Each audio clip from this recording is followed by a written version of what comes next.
Monday on Looking for a hike that's closer to home? Well, here's one that might be right out your back door. It's called the Midstate Trail, and it crosses Massachusetts from the New Hampshire line to Rhode Island. It may be Worcester County's best-kept secret. We start the trail at the New Hampshire state line at the Ashby-Ashburnham town boundary marker. Our guide is Bob Elms. He's in charge of trail maintenance in this all-volunteer effort. I think it's an asset to Worcester County, but I don't think that Worcester County realizes they have this jewel in their backyard.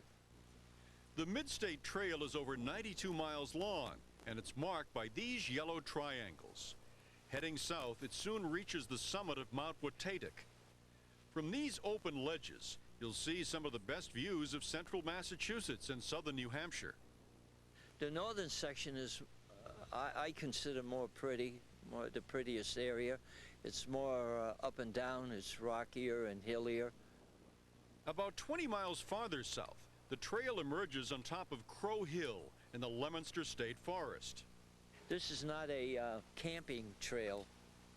We do know that people do that. But this is primarily a hiking trail.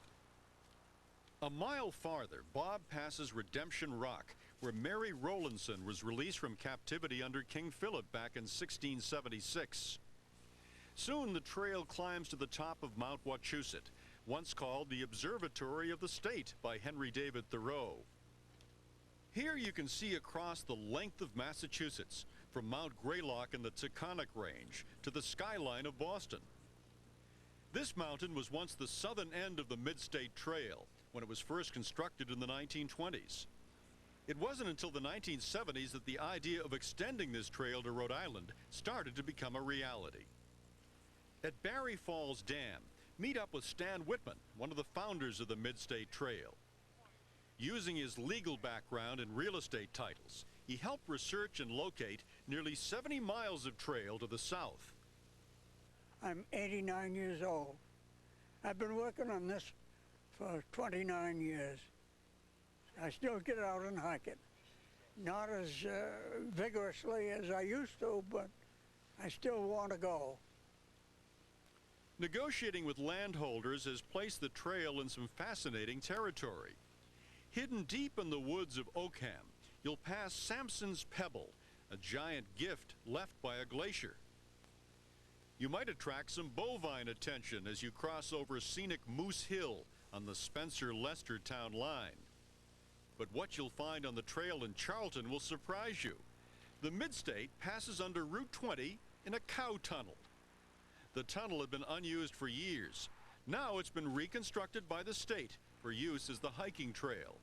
All pretty amazing, considering this trail was constructed without any funding. It's meant for day hiking. The advantage is that it's close to home. The trail enters its final miles at the Douglas State Forest, passing old cellar holes and a new shelter built for the trail by the State Forest. Hanging inside, a journal for those passing through. After 92 miles, the trail reaches the Rhode Island line at Burrillville. Here it connects with a newly completed north-south trail, extending through Rhode Island, nearly 80 miles to the sea. Bob Elms says the all-volunteer Midstate Trail Committee could use some help. We're looking for young people or anybody to help us out doing the maintenance work, and it's not difficult just to clip a few of the branches and probably paint or hang up a yellow marker along the way. But that's our biggest difficulty is having maintainers. The Midstate Trail has been a long-term project of the Worcester chapter of the Appalachian Mountain Club.